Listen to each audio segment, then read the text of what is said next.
Let me ask you something before we really begin. Have you ever been in a quiet moment, a very normal moment, and suddenly you felt something change inside you? Not because something big happened, but because you finally understood something simple? Hello, everyone, and welcome to the English Learning Podcast channel. I'm James, and today we are not just learning English. Today, we're learning how to feel English, how to speak it like a story, and how to let your words flow naturally.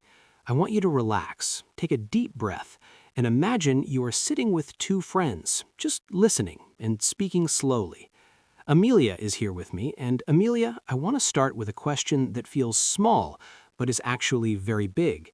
Do you remember the first time you felt confident speaking English, even for a short moment?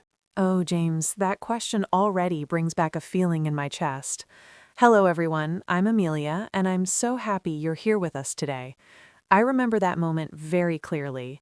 It was not perfect English, it was not long sentences, but it was real. I was ordering coffee, just a simple coffee, and instead of pointing or staying quiet, I spoke. I said, "Can I have a coffee, please?" My voice was a little shaky, but the words came out. And when the person understood me, I felt something warm inside. That moment taught me that English is not about being perfect, it's about being understood and feeling brave enough to try. And today, this whole episode is about helping our listeners feel that same warmth again and again in daily conversations. That feeling you described, Amelia, is exactly what we want for our listeners. Today's topic is essential English phrases for daily conversations, but we're not going to teach them like a book or a classroom. We're going to live them. We're going to feel them. We're going to hear how these phrases appear naturally in real life, inside stories, emotions, mistakes, and small victories. So if you're listening right now, don't rush. Let the words come to you slowly. This episode is your safe space to listen, understand, and imagine yourself speaking. Amelia, shall we begin our first story? Yes, James. And to everyone listening, imagine this like a movie playing in your mind. You don't need to repeat yet, just listen. Let the English wash over you gently. Imagine this. It's early morning. The light is soft. You wake up and the world feels quiet for just a moment. Every day begins with small conversations, and those conversations often start with very simple phrases. I remember a time when mornings felt difficult because I didn't know how to start talking in English. Even saying hello felt heavy. Amelia, do you remember struggling with basic greetings? I do, James. I remember feeling nervous even with words like good morning or how are you. They sound easy, but when you're learning, your mind asks too many questions. Should I smile? Should I speak fast? What if they ask me something back? One morning, I was walking into an office and someone looked at me and said, "Good morning." I paused for half a second too long, but then I smiled and said, "Good morning. How are you?" That was it. Simple words, but it opened a door. That's the power of simple phrases. They open doors. When you say good morning, good afternoon, or good evening, you are not just greeting someone, you are saying, I am here, I am open to talk. And when you add, how are you are inviting a connection. Many learners worry about the answer, but most of the time, people respond simply. They say, I'm fine, or I'm good today, or sometimes, I'm a bit tired. Amelia, how do you usually respond when someone asks you that question? I like to keep it honest but simple. I might say, "I'm doing well, thank you," or "I'm okay today." And then I often ask back, "How about you?" That small question keeps the conversation moving. It's like passing a ball gently. You don't throw it too hard, you just keep it going. And for learners listening, you don't need to explain your whole life. Simple answers are enough. Exactly. And here's something important. Daily English conversations are not long speeches. They are short exchanges that happen many times a day. Saying hello to a neighbor, greeting a coworker, talking to a shopkeeper. These moments are everywhere. Amelia, can you share a small daily conversation that stayed with you? Yes, James. One evening, I went to a small store. The man at the counter smiled and said hello. I smiled back and said, "Hi, how's your day going?" He looked surprised but happy. He said, "It's been busy but good." That was it. But I walked out feeling lighter. That conversation lasted less than a minute, but it made my day better. And that's what we want our listeners to feel. English is not heavy, it can be light and kind. Let's talk about a moment many learners fear. A moment when someone says something and you don't understand. Your mind goes blank. Your heart beats faster. You feel embarrassed. Amelia, I know you've been there. I've been there too. Oh yes, many times. I remember standing in front of someone, smiling, even though I had no idea what they just said. Inside, I was panicking. But then I learned something important. It is okay to not understand. In fact, it's normal. English speakers don't expect you to understand everything. What matters is how you respond. That's such an important realization, and this is where essential daily phrases become lifesavers. Simple phrases like, "Sorry, can you say that again?" Or, "I didn't catch that." Or, "Can you speak a little slower, please?"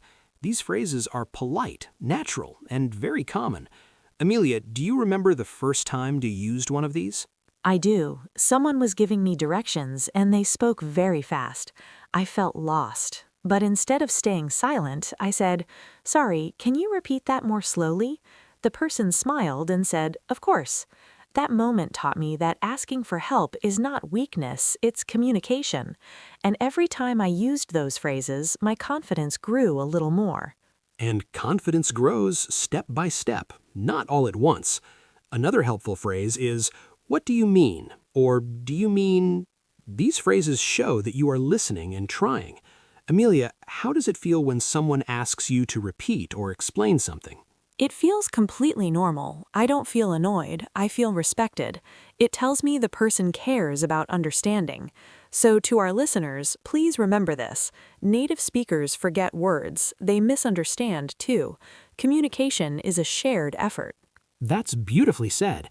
And when you don't understand, you don't need to apologize too much. One simple "sorry" is enough. Then ask clearly.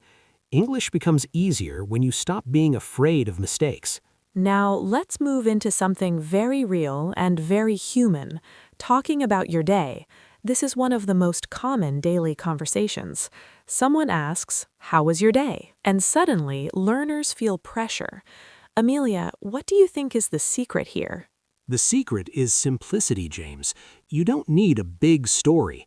You can answer with one feeling. You can say, "It was good," or "It was busy," or "It was a bit stressful." These are honest and natural answers. And if you want to add more, you can add one small detail. Exactly. For example, you can say, "It was busy, I had a lot of work," or "It was nice, I met a friend." These sentences are short, but they paint a picture. Amelia, can you share a moment when talking about your day helped you connect with someone? Yes, I once said, "It was a long day. I'm tired but happy." The other person smiled and said, "I feel the same." Suddenly we were connected. We shared a feeling. And that's what daily English phrases do. They connect people through simple emotions. And when you ask others about their day, you show care. Phrases like, "How was work?" or "How is your day today?" are powerful. They invite stories. And you don't need to respond with advice. Sometimes just listening and saying, "That sounds tough," or "That's great to hear," is enough. Listening is such an important part of speaking. When you listen with interest, your responses become natural. And learners often forget that communication is not about talking all the time. It's about sharing space. Let's talk about small talk. Many learners think small talk is useless, but small talk is the bridge to real conversation. It starts with simple topics like weather, food, or plans. Amelia, how do you usually start small talk? I often start with what we are sharing in that moment. If it's hot, I say, "It's really hot today, isn't it?" If it's raining, I say, "Looks like it's going to rain." These sentences are easy and almost anyone can respond. They don't require deep thinking. That's such a good tip. Small talk is about the moment you are in, and phrases like, "Do you come here often?" or "What do you think of this place?" are gentle ways to open a conversation. Amelia, do you remember a small talk moment that turned into something more? Yes, I do. I once said, "This place is really cozy." The other person said, "Yes, I love it here." We started talking about favorite cafes, then favorite cities, and suddenly we were laughing. It all started with one small sentence. And that's the magic. Small talk is not small, it's the beginning. And for learners, practicing small talk builds fluency naturally. You don't memorize long sentences, you reuse simple ones in different moments. Now let's imagine you need help. You need information. This is a daily situation. Asking for help can feel scary in a new language, but English has very polite and simple ways to do this. Amelia, how do you usually ask for help? I like to start with "excuse me." It's polite and soft. Then I say what I need. For example, "Excuse me, can you help me?" Or "Excuse me, can you tell me where this is?" These phrases are very common and